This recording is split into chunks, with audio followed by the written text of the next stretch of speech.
Welcome to another episode of Spilling Some Tea. I am Cessi Sparrow here with the Frontline, and we are with the amazing, spooky-rific. I just made that up.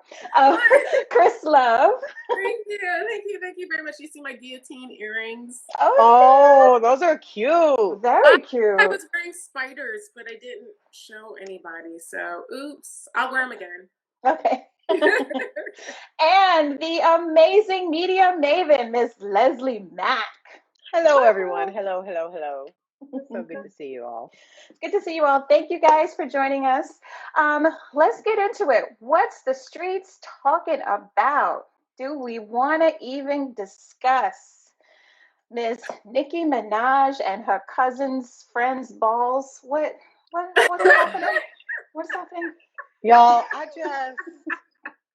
how is like a month's worth of news happening in a week cycle these days? I wanted to name that first of all. It's been very unsettling. And also, this entire thing around Nicki Minaj has been completely wild. I think there's so many ways we can talk about it, but I wanted to talk a little bit about responsibility, accountability, and platforms. I think for me, that's been the thing that's been really sitting with me is what responsibility do we expect folks with large platforms to have? And what does it mean to hold them accountable? I think this like overlap of, I've been seeing today trending, I stand with Nicki. What are you standing for? Nobody is trying to no one's trying to tell anyone not to listen to her music or not to support her art. No, this was an accountability call in to say, hey, you have a large platform, you're spreading misinformation about a public health issue, and there's a responsibility that we have. Now, I do not have nearly as many followers as Nicki Minaj, but y'all should follow me, so maybe I can.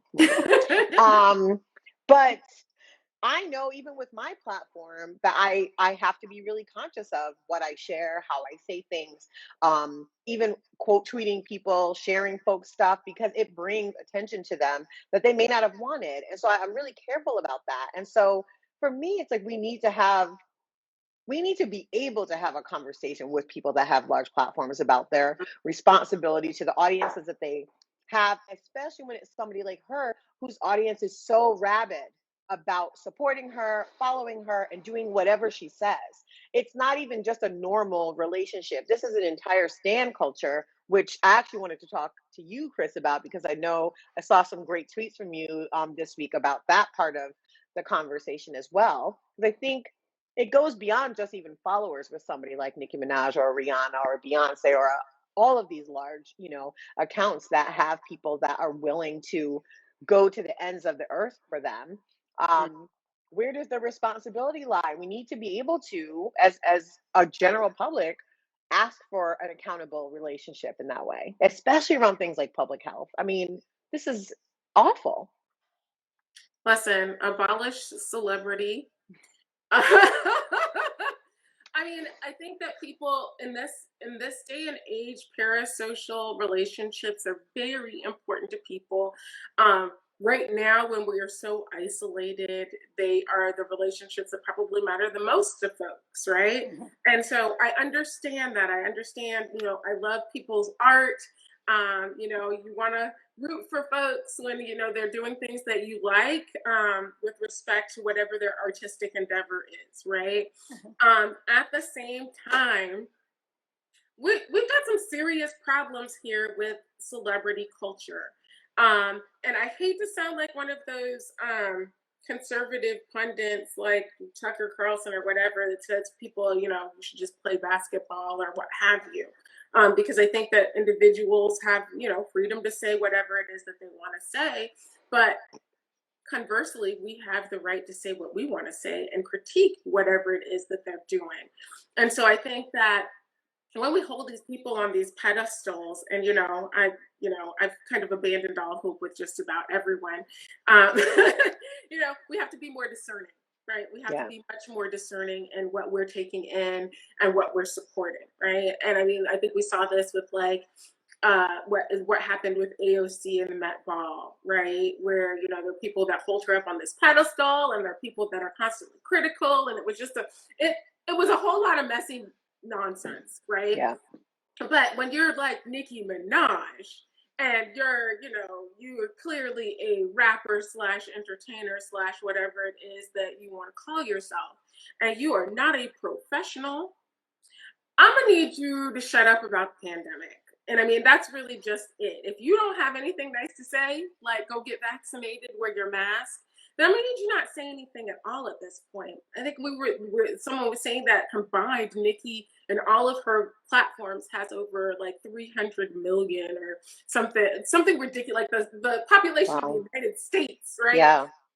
Followers on all of her social media platforms combined. And so if she sneezes, it makes a sonic boom, right? So much so that, the government of Trinidad and Tobago felt compelled to respond to her, right? Whole health minister, they had to do an investigation. I mean, this is wild. Right. It's really wild. They even got Fauci to weigh in, right? Fauci had to come out and say, and make a statement, which, come on.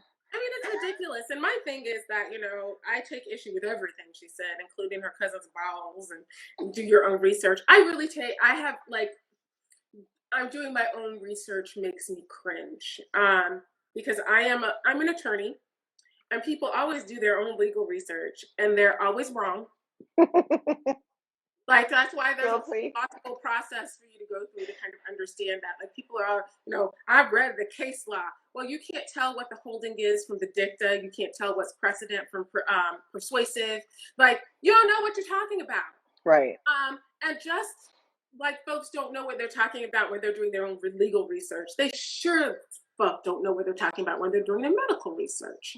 Like, I'm a well-read person, and I struggle through reading medical research articles, right? And there's like a line, right? I was thinking about this, about how even in this initial, whatever happened with Nicki, there was a moment where she was sharing personal experience, personal commentary, and then the line was crossed because now you're just spreading disinformation. And that's where I feel like it's like this notion is like, oh, you can't say anything. You can say lots of things.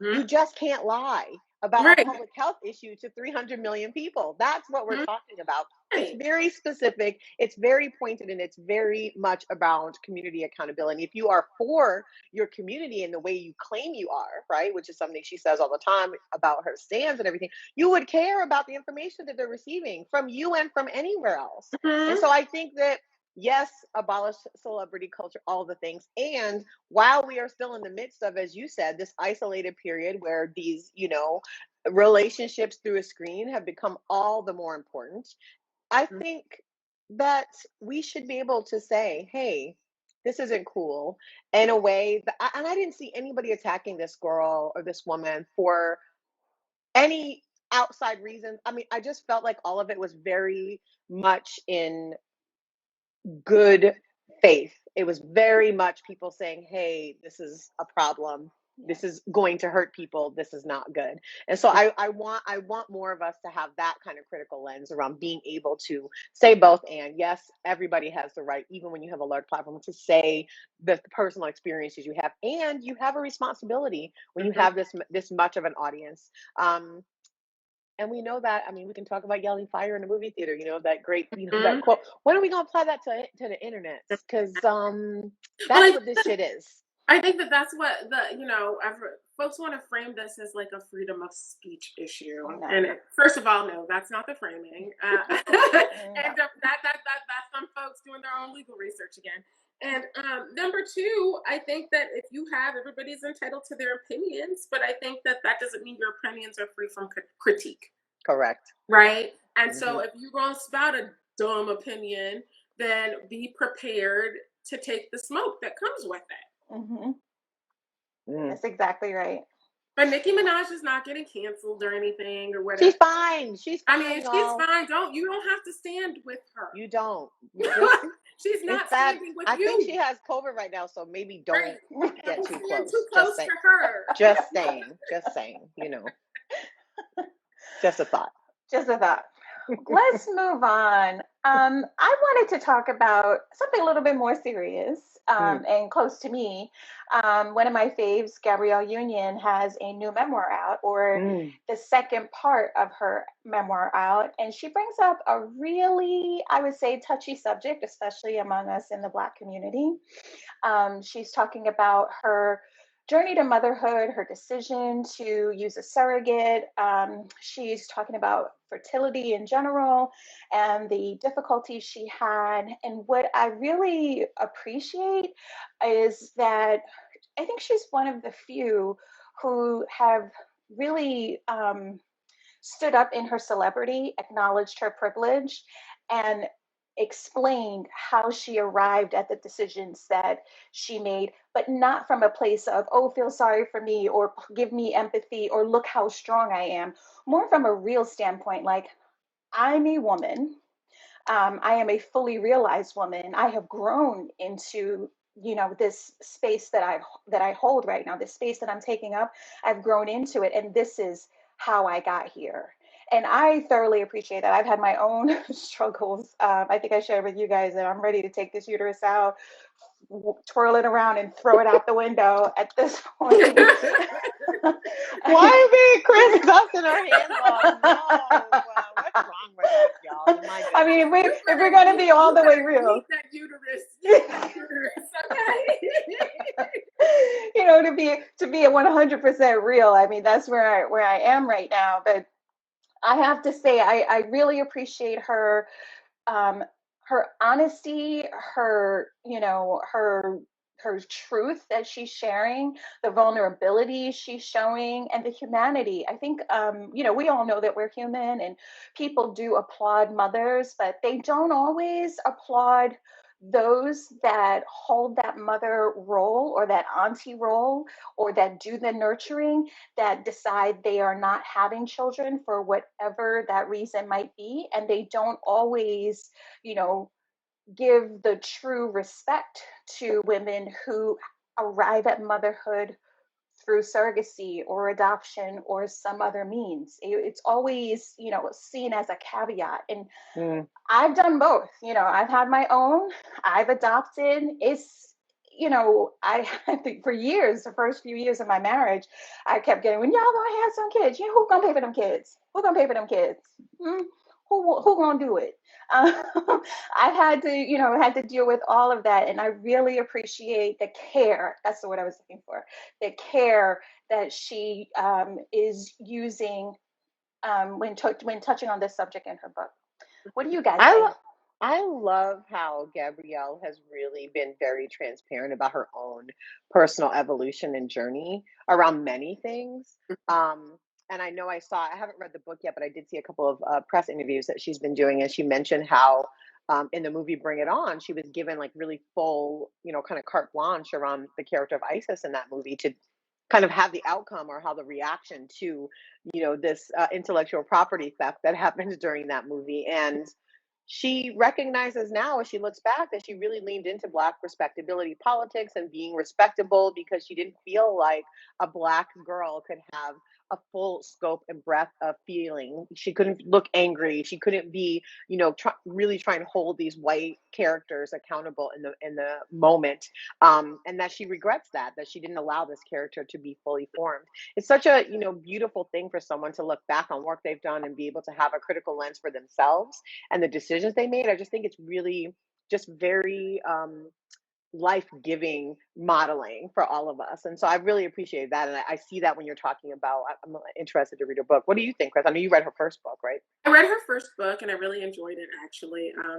I think it changed my opinion of her a little bit because she did come off as really ice cold a lot when you saw her in media and shows and everything. And so, although I always thought she was just gorgeous, and she was like a regular ass Black girl, which I appreciated, right? So I've always liked her. I'm still on Abolish Celebrity, but I think that this is a way to use your platform in a responsible way, especially because we're having a repro conversation, and I'm all for repro conversations that center Black women and their experiences, right? And so I think that this is an interesting conversation to have, especially because it is about, surrogacy. And, I think that so much of women's identity seems to be rooted in the ability to bear children, right? And kind of dissecting that and taking a look at it through a really critical lens is important. Um, I think also because she is the mother of a trans child, I think that she's probably a lot more inclusive with respect to her language around the issue as well, which is something that I appreciate, especially in these times where we're going to be hearing a lot of women's rights and women's this and women's that.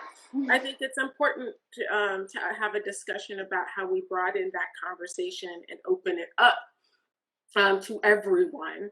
And I think that, there is a conversation to be had about, her being a part of the, bougie Black class and having access to, a surrogate and some of the issues that brings up in the repro space with regard to surrogacy and, the kind of payment for pregnancy and, looking at the rights of the person giving birth versus the rights of the people who intend to adopt and raise the baby, and some of the inequities that exist there. So I think that that's a really important discussion to have, especially now because Roe versus Wade is on its way out the door, and because we're trying to broaden our understanding of what repro rights and repro justice and repro freedom are. That's part of this discussion, and we need to be having it. Yeah, I for agree. sure. I agree. Let's move on to our next subject. What shit are we getting off our chest this week? I'm gonna. Oh, go ahead. No, go ahead. I was gonna say I'm gonna throw it to Leslie. Cool. Well, I wanted to just get off my chest a little bit. This week, several U.S.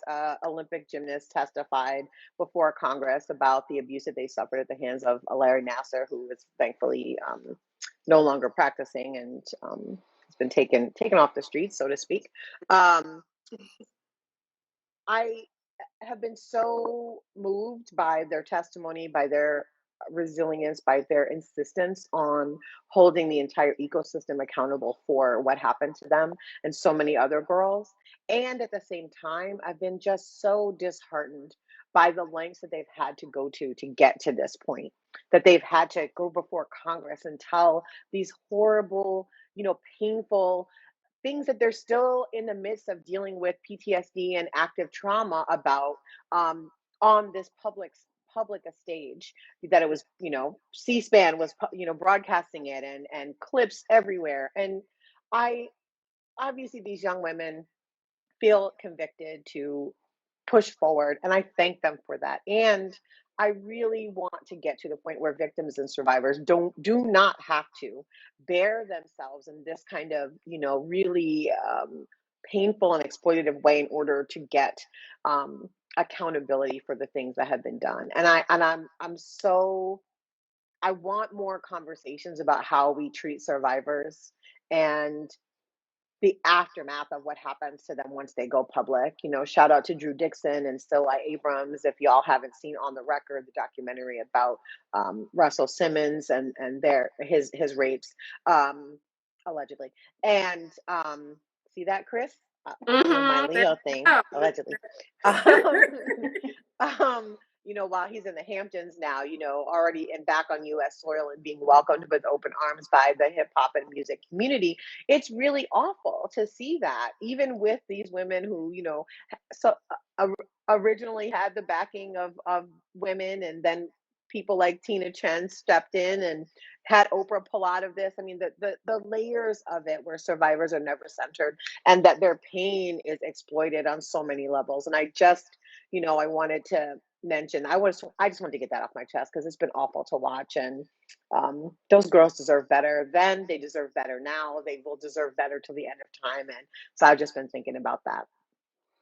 Yeah, I have to agree. It's we don't need to hear all the gory details. They need to be believed up front because it takes you know how many steps it takes just to get the accusation to actual legal paperwork to take action. It takes a lot.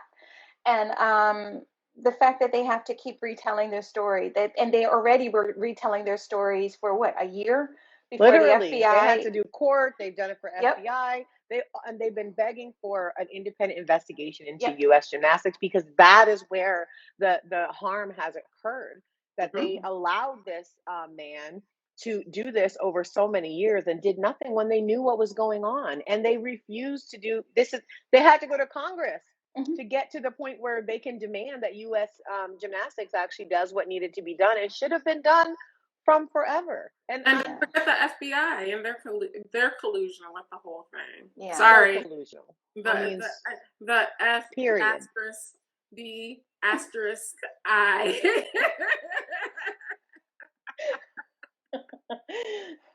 Yeah, it shouldn't take all of this to protect children, because don't forget, children. they were children. You know, they were, and these very, are very our young. These are our best and brightest. Elite. So, you know, I like to say that too, is that these are elite gymnasts at the highest levels, are Olympians, right? They're supposed to be the most protected, the most special, and this is the treatment that they receive. So just imagine the regular gymnast who's just, you know, out here trying to do it because it's fun, and maybe she's trying to get a scholarship to go to college at some point or something. Imagine what this ecosystem, how that ecosystem is treating those children.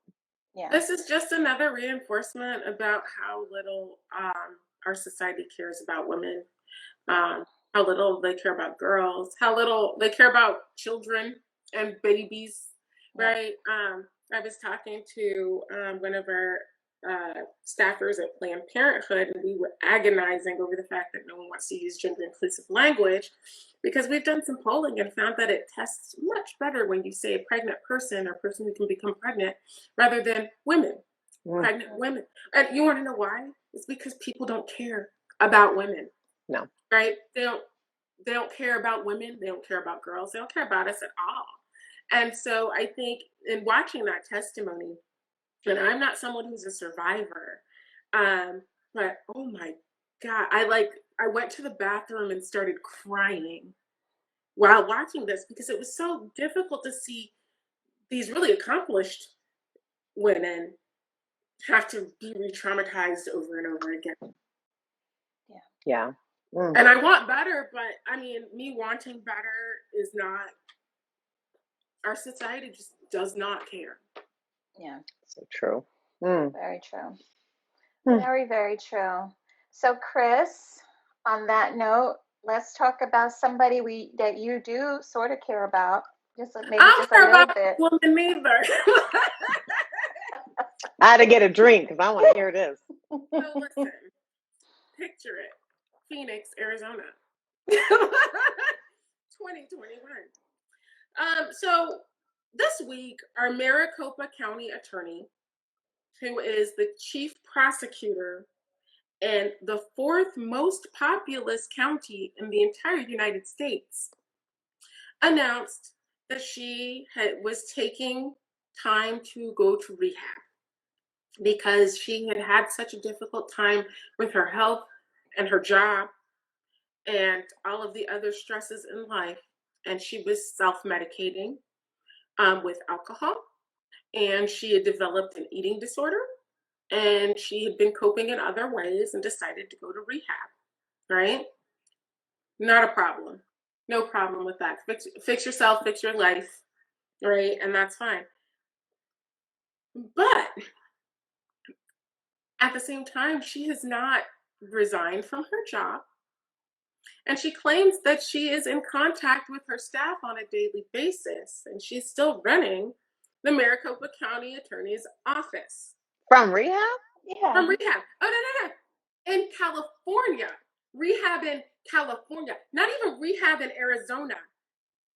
This woman skipped the state, and she is in out-of-state inpatient rehab, and claims that she is running the Maricopa County's office county But attorney's office what from rehab her. let you do that? I mean, Not a good one, because if you're in rehab, inpatient rehab, you should really be focusing on your rehab. yes, girl, get healthy. What's wrong with you? Right? Yeah.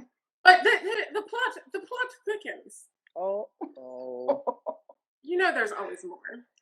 Allister Adel, who is actually a former law school classmate of mine, I think she graduated the year before I did, ran for county attorney after being appointed to the position by this horrible man, after this horrible man named Bill Montgomery went and became a Supreme Court judge. Allister ran for her campaign, and on the night of the election, she had a fall, ended up having to have brain surgery, and couldn't take office for a little while because obviously she was in recovery from a brain surgery. But then everyone was like, she was like, where's Waldo, right? She was missing in action. Mm. In the process, while she was on leave, she claims that her county attorneys decided to charge protesters, peaceful protesters, as a gang called ACAB. And so this has made national media now. They had to drop all of the charges against the protesters, who were threatened with like 42 years in prison, right? Something ridiculous for protesting peacefully, carrying umbrellas, and wearing black clothes. And so she tried to claim that she was, she wasn't responsible for that. She didn't know she was like off doing whatever it was she was doing. Meanwhile, the Department of Justice has swooped in, and now they're investigating Phoenix Police Department for this. And, Maricopa County Attorney's Office is kind of wrapped up in it because the allegation is they colluded with the police department to create this gang thing. Right? So now that the DOJ has swooped in last month and early this month, she all of a sudden pulls the I'm sick. Mm. Wow. So, of course. So I just want to recap. Her absence allowed this situation to fester, but also she can't be held accountable for it because of her absence at the same time. I just want to be clear because that's what it sounds like to me. Is she not resigning? Where's the shame? Like, I just want to understand, Chris. We've been trying to shame her, but white women tears do not shame. Because this is the, folks are coming out saying, oh, she's displaying such courage by talking about it. Well, she didn't talk about it initially. You know what happened? She went into rehab and didn't tell anybody, including the county board of supervisors, who kind of is her supervisor, right? Didn't tell anybody. Then went to California, didn't tell anybody. The sheriff, Paul Penzone, had to basically say, you got 24 hours to tell people where you are before I go to the media. And so then she had to admit that she was in rehab out of state. So she didn't say this out of the kindness of her heart. And so folks are like, oh, she's doing, it's courageous. No, it's not. It's fucking cowardly. Mm-hmm. And here's why. Because you could have said something beforehand, right? You could have taken control of your office and not charged those people with bogus gang charges. Mm-hmm. You could have not taken office in the first place because you were medically incapacitated. That part.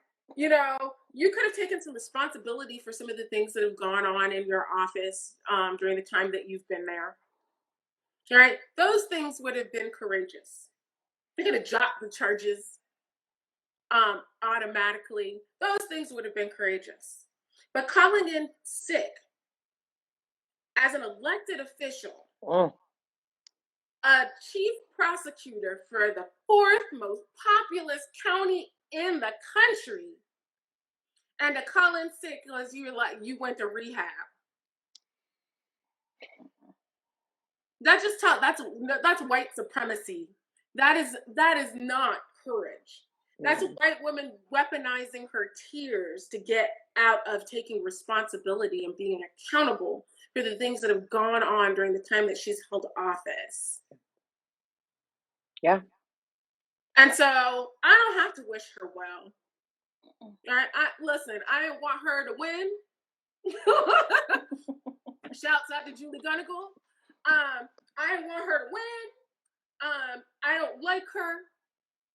I didn't like her in law school. It's fine. I don't have to wish her well because she didn't wish the folks well that she's charged. She's asking for patience and grace, but she has not shown patience and grace to the lives that she's destroyed through bogus charges, many of which are the result of addiction. But she gets to go to rehab for, but other people have to go to prison. So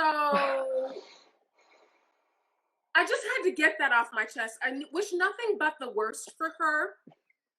And she needs to resign. Yeah. I mean, I think that's the underlying. It's like, girl, pack it up. Girl gotta go. If you need to work on your stuff, then work on your stuff. But this is out of control, especially in the context of the things that have happened. I mean, as you said, the DOJ stepped in at this point, and I mean, yeah, girl. It's time if she had said, "I'm going to rehab, I resign," I would have been like, "Get your life.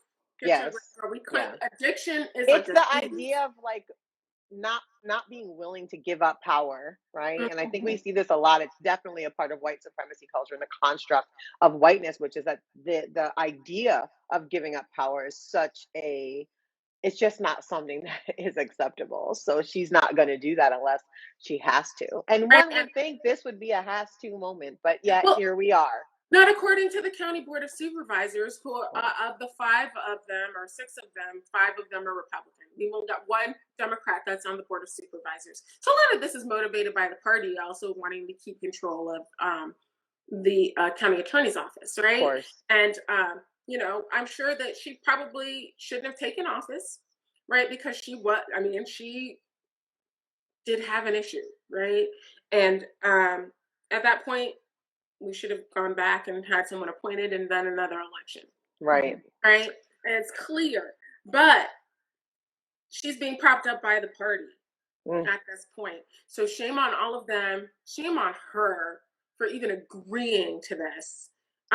Shame on everybody that's at the Maricopa County Attorney's Office. Shame on the Phoenix PD. All of these people are terrible. They're terrible and corrupt. And they all have to go. Yeah. Well, you heard it here first, folks. Yep. There you go. Yep. Well, let's move on to who are we? I'm going to say it nicely. Who are we effing up this week? And I'm going to go first because I have been on a tear, I think, since we started, since we debuted Spilling Some Tea. I've been on a tear about these anti-maskers. I didn't even really touch on the anti-vax people, but just the anti-maskers because it directly affected me and my kids and their ability to attend school in person.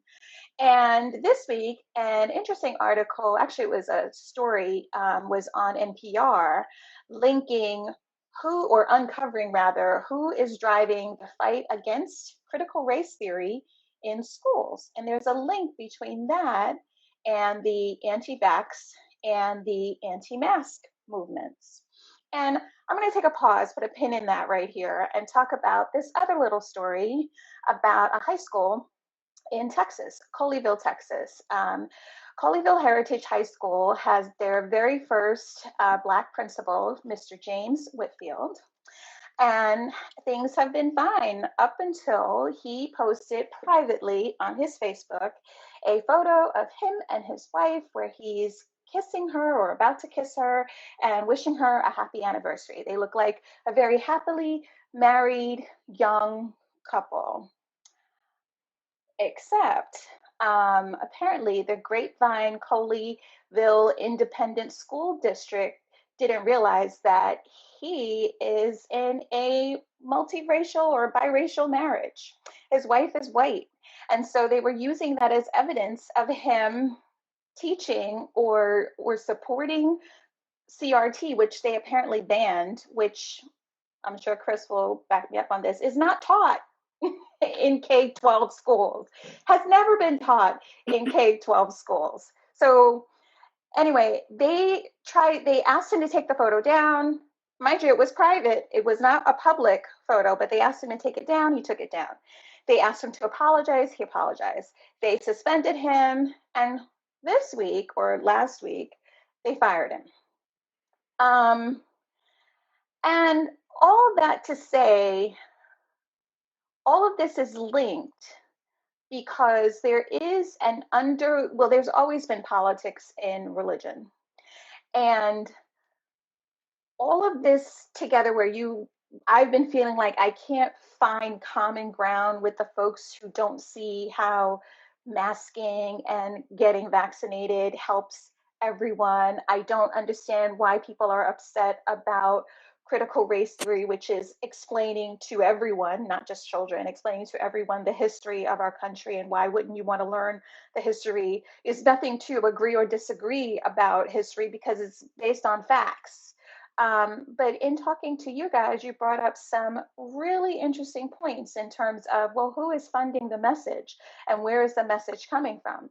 Well, religionnews.com and NPR are saying that, and I believe it, that it's coming from the right in terms of these fundamentalist Christian preachers preaching from the pulpit. This is part of these folks' belief system. And a lot of them believe that if they get COVID, it's part of the rapture, and they're going to get to heaven. Well, you can go to heaven. Don't take me or my loved ones with you. That's my point, and that's why I want to F them up this week. But I'm going to toss it over to you guys because you're far more versed in the politics of this than I am to really give the people the bottom line.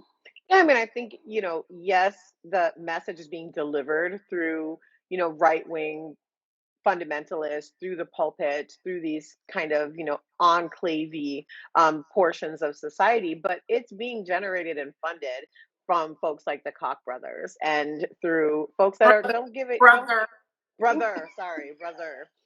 and their cronies who really don't care about religion. They don't care about anything, but they do care about tearing down public education. One, because they have lots of money in private schools and charter schools. They've been looking to defund public education for decades now. And this is just the latest front that they're trying to push it on. And so that's really where a lot of this is trying to attack public education, to defund it as much as possible, and to take away the fundamental right for every child to get a free quality education in this country. And that, for me, that's really, it's watching these two sides of the same coin kind of lifting up these false narratives around critical race theory and anything else around public education, whether it's, funding, whether it's books, whether it's this principal who's just doing his job out here, and shout out to the students at that school who have been showing up big time for their principal and protesting consistently throughout this process. I don't even know if the people that are half the time the folks at these board meetings, and Chris, you can talk about, shout out to Lindsay Love. Oh, she's not here right now. Wait, I'm here. Shout out to Lindsay Love. Chris's sister's on a school board, and these school boards have become, the front lines of a lot of these fights, not just around COVID, not just around masking, not just around critical race theory, but this idea, these moments of trying to shape policy around lies. And that's really what I see it as, is trying to shape policy around lies with an ultimate political agenda that is directly tied to white supremacy and capitalism in really destructive ways for all of us, actually. And I think it's important that we really take the time to make sure that we're connecting all of these issues together, because they are, right? And so I'm going to give a shout out to Shireen Mitchell and Anoa Changa, who have, I've been in constant contact with to kind of connect the dots, because they're doing some, data mining with regard to what's going on and where the money is coming from. Yep. But we've seen, if you pay attention to Chandler, Arizona, our school board was at the forefront of some of this stuff. My sister got elected in 2018, and midway through her first year in 2019, we started seeing folks show up to school board meetings calling themselves Purple for Parents, and they were railing against equity programs, right? And so then it moved from equity to masks and CRT and COVID. And they're all related because all of these people are the same folks. Yep. And the money is coming from right-wing conservative organizations like Koch's, right? But also they're pulling from here. We've got a bunch of realtors. It's the realtors, y'all, that are doing this work, and for the most part, they're either evangelical Christians or they're members of the LDS Church, right here.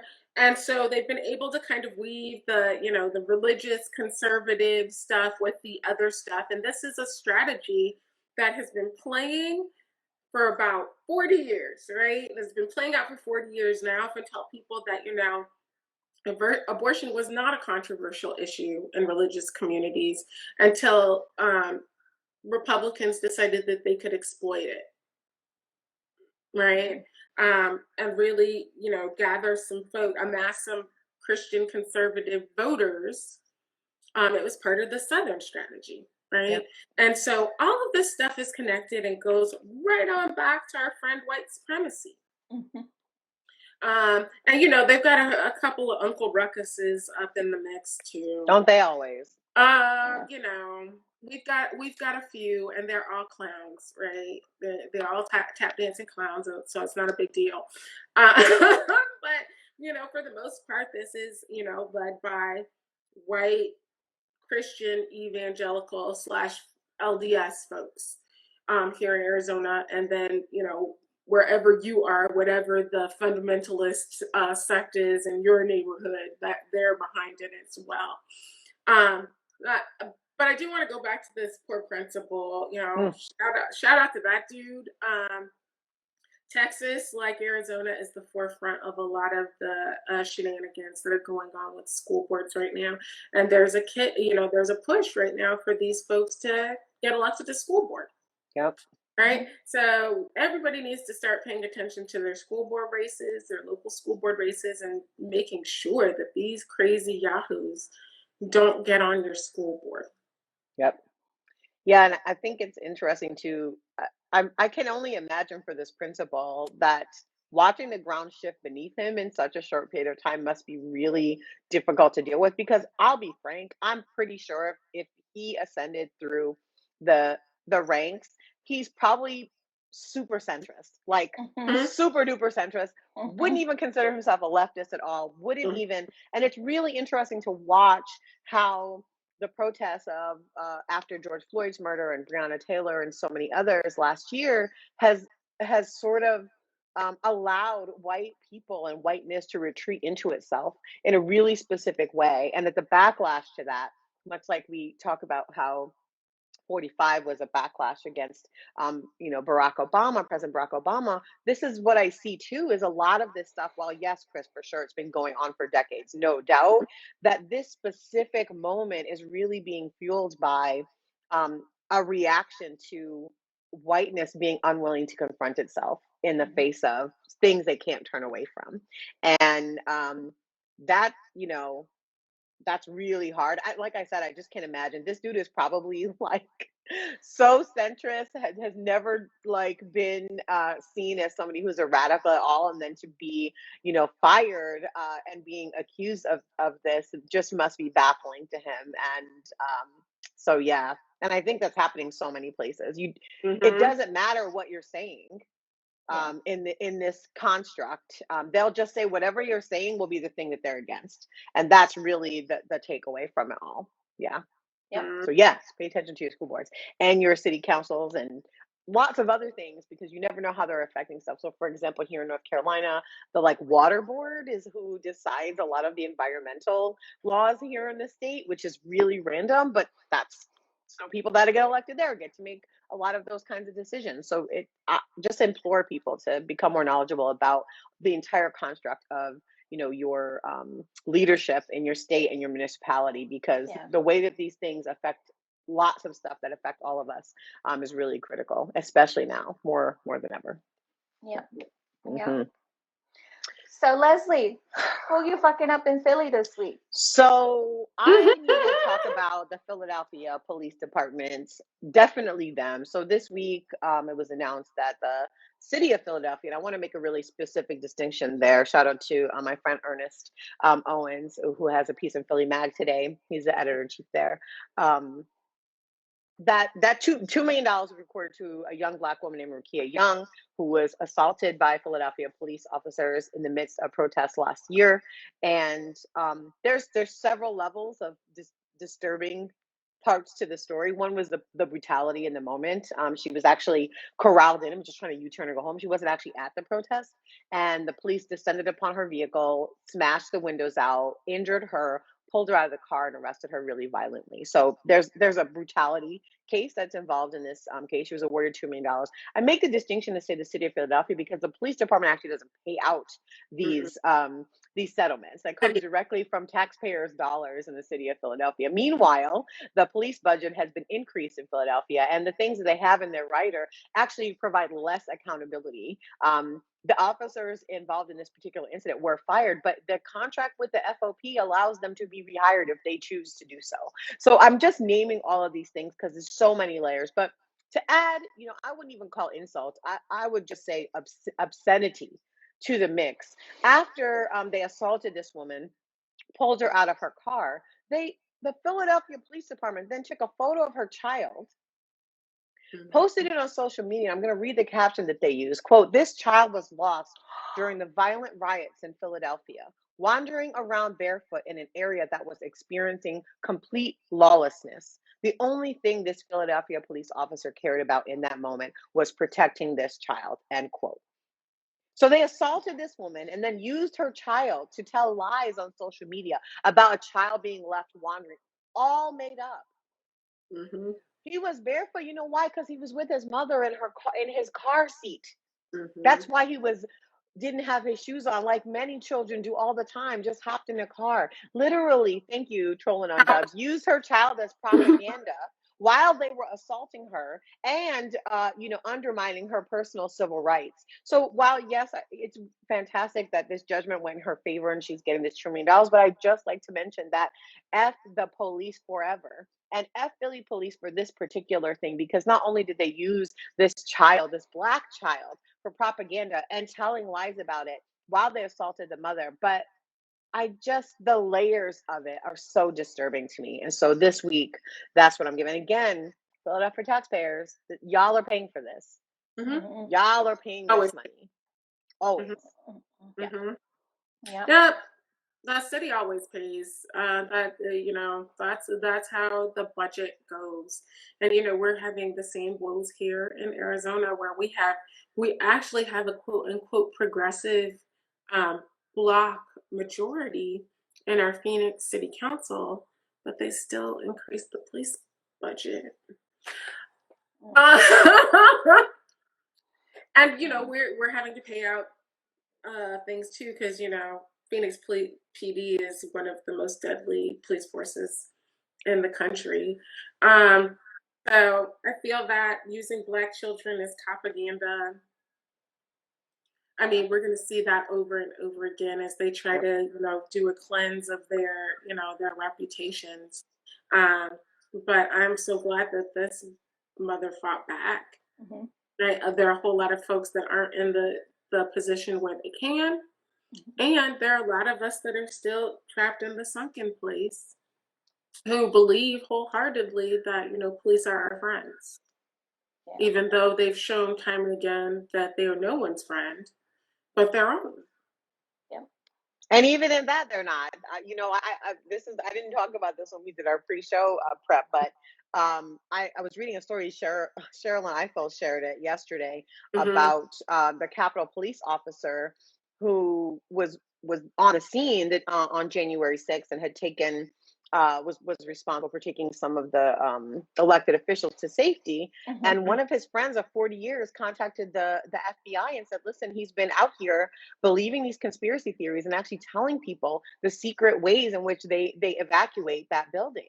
And his fellow officers were injured and killed during this assault on the Capitol. And here he is giving literally right now actively, even though this was an attack on him, quote unquote, this is all tied up together. I read this story at first and I didn't catch that piece of it. I thought it was something else. And when I read, I was like, wait a second. This is a current Capitol Police officer who is giving purchase to these conspiracy theories after this attack on the Capitol, and giving information away that puts elected officials in jeopardy.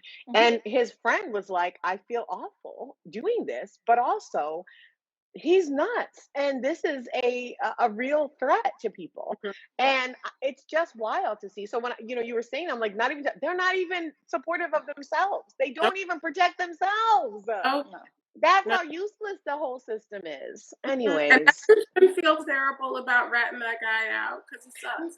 And he shouldn't, but I do recognize, I think it must be like a weird thing to be like, well, they attacked the Capitol Police. You're a Capitol Police officer. Like, I can imagine the like cognitive dissonance of that moment of being like, wait a minute, like we were all supposed to be here, like thanking you for saving people and and this is what you're doing. Like, wow. Well, I think after that, we need a slice of joy. Hey, do y'all want to know how I got Megan Thee Stallion pregnant? Whoa, wait a minute. This took a turn. Do tell. Let us know. How did you do it? Me, myself.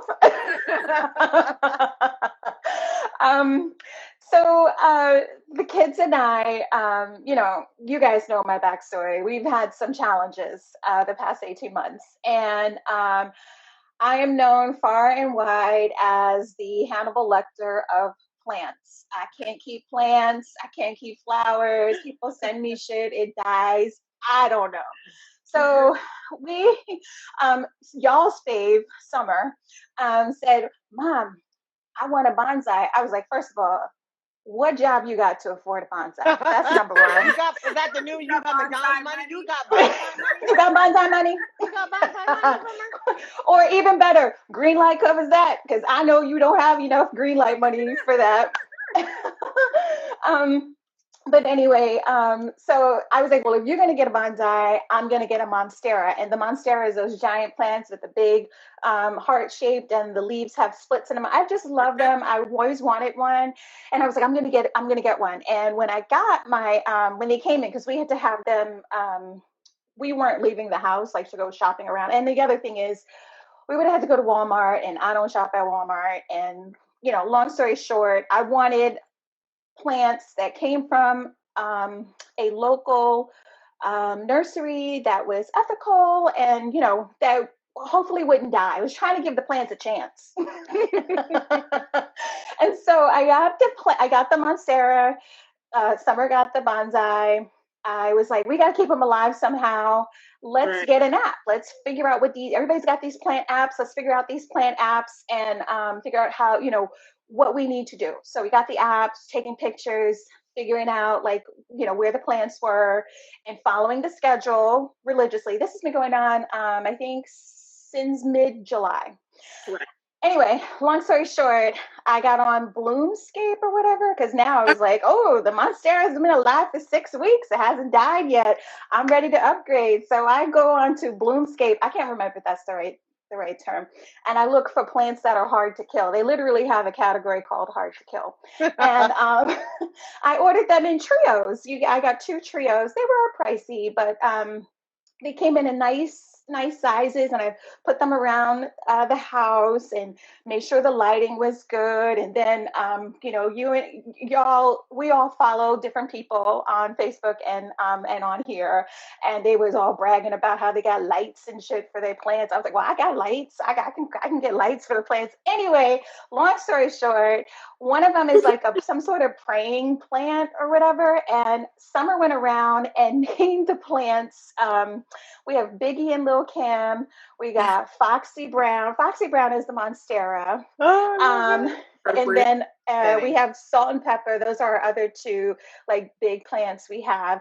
And then Megan Thee Stallion is the praying one that we have on the coffee table. And why we call them Megan Thee Stallion is because this plant follows the light, and Meg is always in the spotlight. Yeah. So yesterday, Summer sent me. I was at the eye doctor with the other kid, and Summer sends me a text. What was it? We're pregnant or something like that, and I'm like, what? And no, that's what my little one said. Somebody said, we got buds. I was like, what are you talking about? So I had to wait until I got into the car, and I'm looking, I'm like, oh, we got a bud. This, I didn't even know the plant flowered. And so I say to my little one, I'm like, we're aunties. We're going to be aunties. And so my little one's like, Mommy, are we pregnant? I was like, yeah, I guess we're pregnant. Or Megan Thee Stallion, the plant. Megan Thee Stallion, the plant is pregnant. I love pregnant. it. So this is a rewarding time, like after, being patient and nurturing and caring, and all of us following a schedule or following a routine. We've brought some life back into our, well, we always had life in this house, but new life back into this house. So I'm feeling pretty hopeful, which is a far cry from where I was a week ago. So I love that. That's my slice of joy. These never dies. I have two tiny ones, really so tiny. This is one that I propagated off of a big one. Mm. And so, and I think I did this, like, I can't remember. I need to put some more soil in them. But yes, don't. You can put them in the dark and they don't die, Cessi. That's good to know. Hard to kill for sure. I love that. I love that, Cessi. I love this. I have definitely do not have a green thumb. My husband, however, is very talented in this area. So he is always with all the plants. We've got lots of plants and in and outside the house. And I love it because it just does add life to spaces and greenery. And I also love how many Black women are talking about plants and being plant mamas and all of that kind of stuff. I think it's just been so beautiful to watch and see. To me, it's almost been like a counter to the Black luxury movement. I don't know if that makes any sense, but because it's a return. It's a return to like growing food. Like some are growing vegetables, and I might do that next year. I don't know. I rewarded myself for getting Megan Thee Stallion pregnant with tulips. Oh, cute! I have a bunch of tulip fancy ones, parrot tulip bulbs. Some got delivered yesterday, and I think more are coming tomorrow. So I'll be planting we'll be planting those at the end of next month. But yeah, it is true. I do love witnessing it, and I just had to get in on that, me and the kids, and it's been a lot of fun. I think that's so great. That's so great. I'm joyful. My mom is still here. And she's been cooking. She's been cooking for me every night. I'm really grateful and really thankful. It's been bringing me so much joy. She came down here because they look delicious, and she made oxtails the other night, and they were absolutely amazing. She's making like a chicken stew tonight. The smell just every day. And my sister just moved here, and she started her new job, and so she gets home from work, and she's like, dinner's ready. We've all been eating as a little family unit, and it's been just really wonderful to have that support system here. I haven't had it in a really long time, and my mom's been here for a few weeks. My sister's here full time now, and it's just been really great to bond over food and enjoy food together. And I know my mom's really appreciated being able to, cook for her girls, for a little while. We don't get to do that very often. She doesn't get to do that. So it's been really wonderful. Oh, that's awesome. Awesome. Oh, is it my turn? It's your turn. I'm Spooky season. I know. I'm trying to pull my picture so I can show y'all. So at first, let me give a shout out. My good friend and my beloved darling, Professor Dawn Penich Thacker, is teaching a class. And as part of her class, she's requiring her students at South Mountain Community College represent to watch our weekly show. Oh. So I want to give a shout out to Donnie's class from South Mountain Community College. And her classes are always wonderful, and they end up being these like wonderful budding activists. So you love to see it. A lot of Black and Latina students. So we're so happy to have you, and thank you for supporting us. And thank you, Donnie, for always supporting us. Dr. Rhetorica is Dawn. Oh. So first, that brings me joy to know that, that this is part of the curriculum, and they're going to have a good time watching us. The other thing that's bringing me joy is the fact that I did my Halloween tree. Yay! I know, and I'm trying to find a picture because I have a lot of Halloween pictures because we kind of made Halloween throw up all over my house last Friday. But we put up my spooky tree. Ooh. And it Nice. is super spooky. Oh, so cool. Are those doll heads on there?